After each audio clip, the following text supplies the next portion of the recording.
Nagbabalik po ang Agapay Tatak Rosa Rosal and kasama po rin po namin si Mr. Paul Gwyn Pagaran, Country Director of AmeriCares Philippines. Sir, once again, thank you for giving us yung para bang konting background on our organization. No? Ngayon naman, let's focus on our programs, priority programs ng AmeriCares here in the Philippines. Ano po yung mga yon? So ngayon, meron tayong mga 5 programs na ini-implement sa AmeriCare. So meron tayong water, sanitation, and hygiene. So isang programa yan na naglalayong magbigay ng access to safe water and promote hygiene practices sa mga local communities natin and even in schools.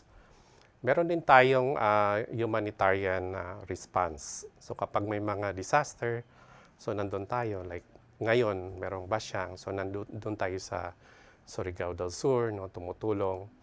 At meron din tayong tinatawag na medicine security, no, nabanggit ko na kanina. Yes, sir. So tayo ay nagbibigay ng mga donated medicines sa mga health centers. So meron tayo mga around 100 partner health centers. No, ito yung mga public health centers na karamihan yung mga mahihirap natin pumupunta doon. Kasi wala silang pambayad sa mga private clinics. No? So meron din tayong tinatawag na climate and disaster resilience. No? So ito yung programa natin na tutulong para ang ating mga kababayan ay makapaghanda, no, bago darating yung mga sakuna at matuto din kung paano tayo mag-adapt dito sa ating kinakaharap na climate change, no? Kung saan meron na tayong maraming bagyo, maraming baha, no? So kahapon nakikita natin sa news binabaha ang Bicol, no, Yes. region. So marami tayong mga challenges ngayon dahil dyan sa Climate change. climate change, no? Sir, itong kasi climate change is really a very important topic, but then it can mean so many things to different people eh. Ano talaga po yung yung cause ng climate change in general, kung bakit nagiging ganito ang ating hindi lang klima but even yung the disasters are happening para bang so intense ngayon eh. Naalala ko noon nung bata ako pagka sinasabing baha, usually that is hanggang dito sa ankle mo. That's already a big issue eh. And during that time, at least here in the Philippines, we can predict the wet season talaga to be from this month to this month. Ngayon parang ibang-iba na eh. Unpredictable. Even yung para bang the Christmas season, mga November, October, medyo malamig na eh. Pero parang ngayon nga, halos itong December lang to now, we're still feeling the cold, slightly cold weather. Dati hindi naman ganon. Paano umabot sa ganito? Sa Mindanao nga, ang typhoon Basyang happened this February. So they used to have typhoons from October to December. Yes. So talagang nagbabago na. So ano ba ang dahilan ng climate change? So ang mga scientific or mga scientists nagsabi na ang dahilan talaga ng climate change ay yung global warming. Okay. Yung global warming na yan, ito yung resulta ng mga pollution, Right. for example. Yung greenhouse gases. all of nangyayari. this. Yeah. So, yung greenhouse gas effect dahil dito sa mga pollution na nangyayari, no? Na ito ay result sa climate change. Right. No? So, This has also something Nandito to do, na sir, siya. with does our para bang population have something to do with this also? Because syempre, the earth is sort of overpopulated na rin ngayon eh, di ba? For certain para bang lumalabas hindi na kaya ng mga resources yung dami ng tao, tama ba 'yon? yung mga practices din ng Oo, ng yes. population, no? Oo. So, for example, ang paggamit ng mga plastics. Yes, Na na dapat- nakakabara, di ba? Nakakabara, nakakaapekto sa ating klima. No? Kasi yan ay hindi na natutunaw or non-biodegradable. Right. No? So pag nasusunog siya, iba yung epekto niya sa Right. environment, no? Which is yun nga, yung holes in the ozone level. Yes. In the ozone layer pala. And you're right, kasama yung population growth din. Kasi marami tayong pangangailangan, so we have to produce. Yes. No? Like, for example, they say we have to preserve our forests, we have to preserve Yes. yung para bang our untouched areas, which I totally agree. But on another side, no, with, let's say, the increasing population, these people are going to need some sort of homes. So how do we balance the necessity of one with the necessity of the other to make us sustainable? Because if we're going to build everywhere, we will really have nowhere to go. I mean, we will self-destruct. Yeah, so now, there's actually a push for greener technology. So, hindi na tayo masyadong gagamit ng mga nakakasira sa ating environment, no? Yes. So, for example, yung mga plastic bottles, so pinopromote na natin ngayon, magdala lagi sila ng Tumblers. tumbler. So para bang we can reduce waste. Even certain cities, certain areas don't allow plastic straws anymore. Many are Yes. going strawless. But then, there's also that, sabi nga nila, no, charity begins at home.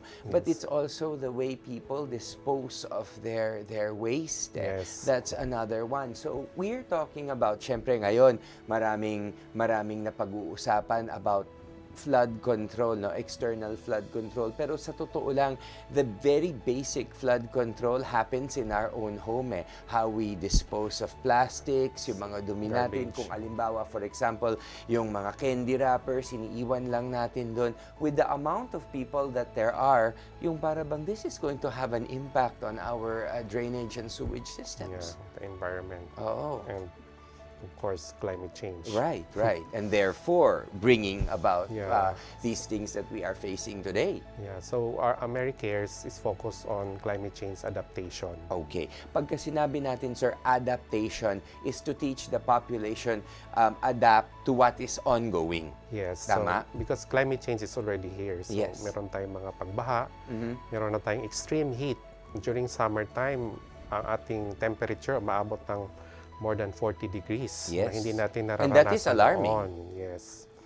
So, ang AmeriCares last year ay nag-launch ng Climate Resilience Toolkit. So, itong toolkit na to, ito yung makakatulong para makapag-adapt tayo. No? So, we have developed materials, so like yung mga posters for public information. So, meron tayo about sa extreme heat or labanan ng init. So, yan ang aming poster para sa extreme heat, no, adaptation. At meron din tayo ditong para sa baha, no, at saka sa bagyo ng mga tools, no, for the public to be informed on how to adapt, no, Yes. to these changes in our environment. So meron din tayong mga pamphlets, no, na mga ginawa na binibigay sa mga communities at saka sa mga health centers, no, para matuto yung mga pasyente. Right. Paanong gagawin nila? Kasi halimbawa, magbabaha. So paano pupunta ang pasyente sa health center? Oo. Hindi na sila makapunta kasi Because ayun nga, yung daan, baha. Yeah. So, At saka it's also not healthy, not Yeah. safe. Lahat na lang nandyan. so tinuturoan dito na dapat kapag may mga parating na bagyo at baha, dapat meron na tayong reseta sa doktor natin bago magbagyo.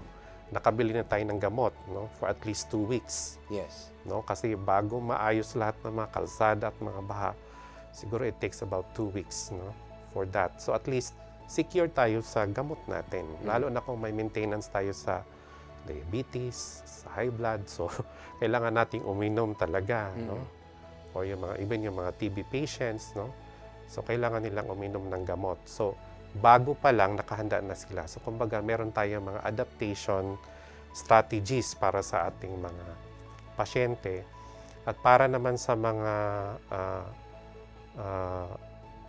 pamayanan, makapaghanda sila before the floods and typhoon happen. So meron sila mga go bag. So tinuturo natin dito yung mga go bag paano sila, ano yung mga dapat ilagay nila sa go bag. So, dapat may gamot sila, dapat may pagkain, dapat may tubig, dapat may mga dokumento na mahalaga sa kanila, like yung mga titulo ng lupa, yung kanilang mga birth certificate, yung mga pagkakakilanlan nila. So, kailangan lahat ito nakalagay sa go bag. So, para pag nagkaroon ng baha, dala-dala na nila lahat yun. Kasi ito yung kakailanganin nila para mag-umpisa uli. Yun ang mahirap because we cannot stop the disasters, we cannot stop what's gonna go on, but what we can control is to bring with us enough of the ammunition, quote-unquote, so that we can start anew. As difficult as it is, at least kahit papano, meron pa rin tayong pagkakataon. Yes. Okay. So, that's important para sa adaptation natin sa climate change. Kasi we have to be resilient. Right. And to be resilient, we have to know what are the strategies to adapt.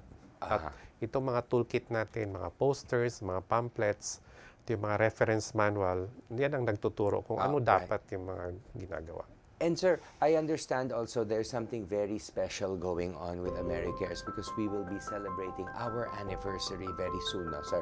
This is our 12th anniversary ba here in the Philippines. Ano po ang nakaprepare natin dito sa ating celebration na ito? So, this celebration will happen on February 20. Okay. So, that is the 12th anniversary of AmeriCares Philippines. And we're going to have a coastal cleanup drive. So, maglilinis tayo ng dalampasigan.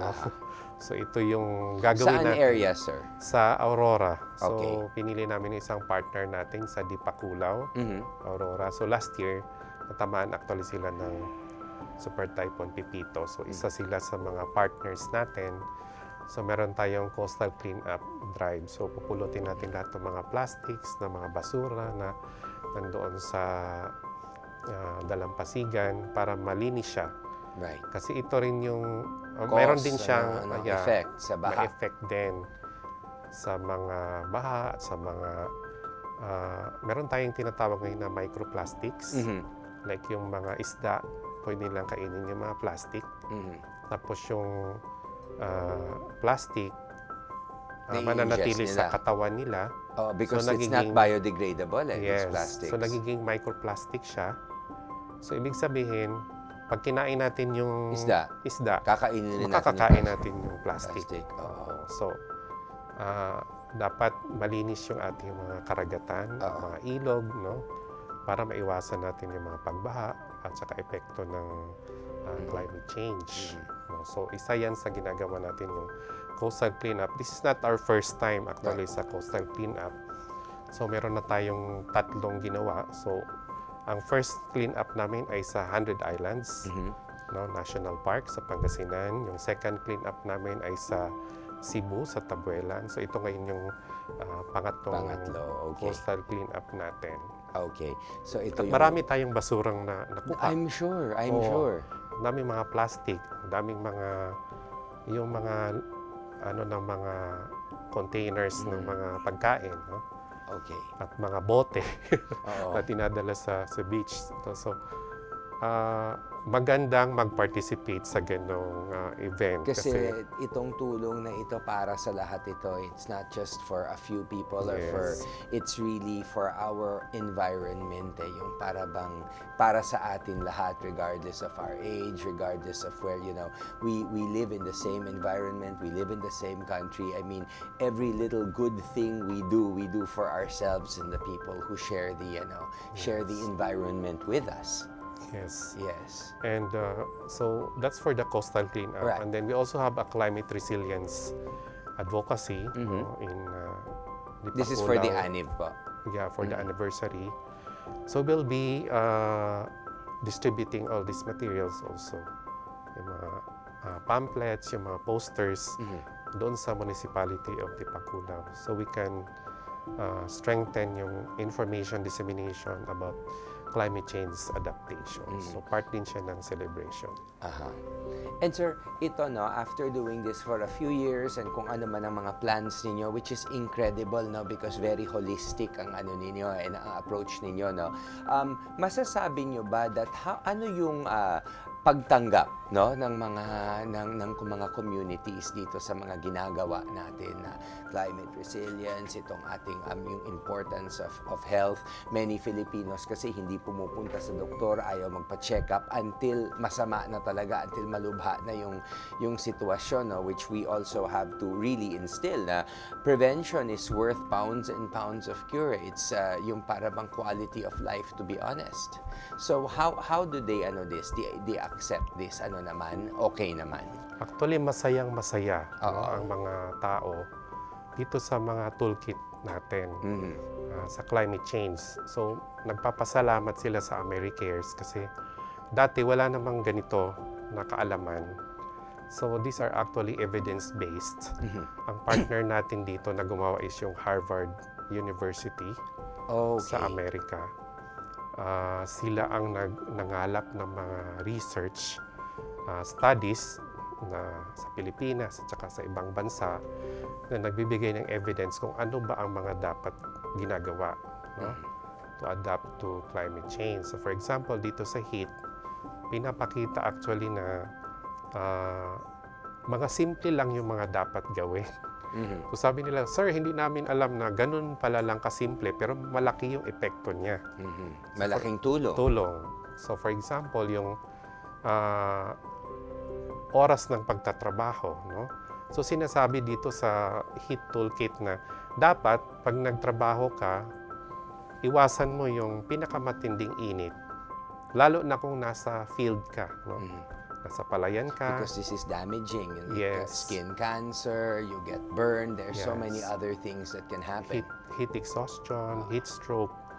So, sinasabi dito na between 10 to 3, 10 in the morning at saka 3 o'clock in the afternoon, yun yung pinakamatinding init. So you should really be indoors dito as much as possible. So, dapat But if you have to be outdoors, kasi syempre sometimes Yes. hindi natin kontrolado yung mga variables natin, especially if we're really working on the field. So itinuturuan mo sila what to do on how to augment this type of situation. Yes. So, dapat magkaroon sila ng protective Layers, yeah. So, for example, meron silang mga long sleeves. ng rash guards. Oo, kasi dati, di ba, naka-short sleeves lang. So, then sa tinding init, dapat long sleeves para hindi mainitan yung arms nila. So, dapat naka-sombrero din sila.